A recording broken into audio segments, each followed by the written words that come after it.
మణిద్వీప వర్ణనని కూడాను ఈ మాసంలో మొదలు పెట్టుకొని అట్లా 9 రోజులు అంటే 9 రోజులు అంటే ఆడవాళ్ళకి ఇబ్బందులు అదేముండదు. ఎప్పుడైతే ఇబ్బంది అయిపోతుందో 5వ స్నానం రోజు నుంచి మొదలు పెట్టుకోవచ్చండి. మొదలు పెట్టుకొని అక్కడి నుంచి 9 రోజుల పాటు చేసుకోండి. రోజుకి 9 సార్ల పాటు అంటే 9 రోజుల పాటు 9 పర్యాయాలు రోజుకు 9 సార్లు చదవాలి.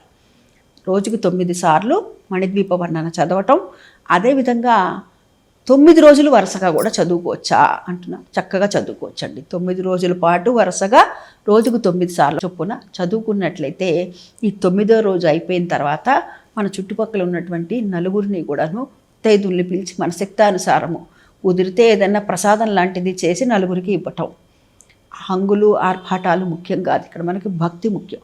అమ్మవారికి మనకు చేతనైన రీతిలో నలుగురికి అమ్మవార్లుగా 9 మంది అమ్మవార్లు మన ఇంటికి వచ్చారు అని చెప్పి 9 రోజులు ఎంతో నియమనిష్టలతో చేసుకున్నాను అని చెప్పి ఈ అందరికీ కూడాను ఈ ప్రసాదాలు పసుపు కుంకాలు మనకి చేతనైన రీతిలో మనం ఇవ్వటం.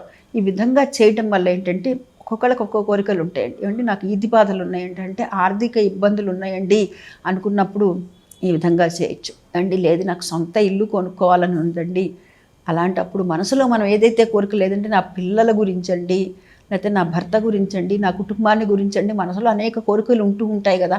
అలా ఎవరికి ఎటువంటి కోరిక ఉంటే అటువంటి కోరికను అమ్మవారి పాదాల దగ్గర పెట్టి మనం ఈ విధంగా ఈ మణిద్వీప వర్ణన అనేటటువంటి చదువుకోవచ్చు. ఏమంటే 9 రోజులు నాకు కుదరదండి వరుసగా చదువుకోవడం, నాకు ఇబ్బందులు అడ్డంకులు ఏమీ లేకపోయినా కానీ ఇక్కడి నుంచి మొదలుపెట్టి 9 వారాలు అంటే ఈ శుక్రవారం పై శుక్రవారం ఈ విధంగా మనం గమనించినట్లయితే ఈసారి 5 శ్రావణ మాసంలోనే 5 శుక్రవారాలు వచ్చాయి కదండి.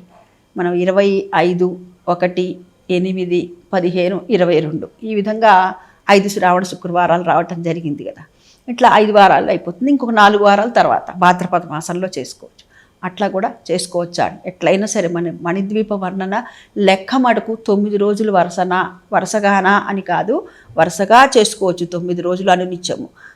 ఇంకా లేదంటే 9 వారాలు కూడా చేసుకోవచ్చు. అట్లా చేసుకొని లబ్ధి పొందిన వారు ఎంతోమంది ఉన్నారండి.